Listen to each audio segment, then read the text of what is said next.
Aujourd'hui, nous allons parler de l'histoire de Donjons et Dragons, de son succès, de ses aspérités les plus complexes. Nous allons voyager à travers le temps. Imaginons que nous sommes le 15 août 1979.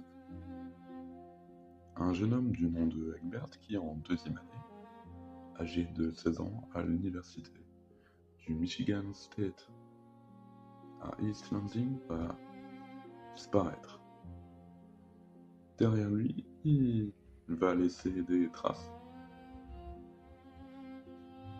Il dispose d'un tableau à liège dans sa chambre. Et il semblerait que ce tableau représente quelque chose.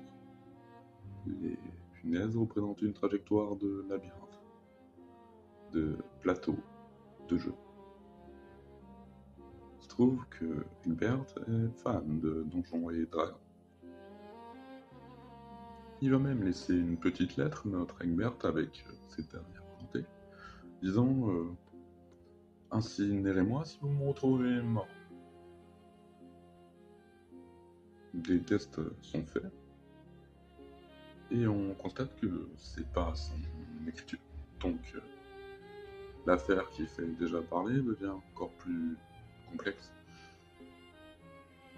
Et ça va être le début de la controverse, en fait. Une putain de controverse. Parce que Egbert, il va être retrouvé par un détective privé engagé par la famille. Et pour retrouver Egbert, le détective va devoir comprendre le jeu.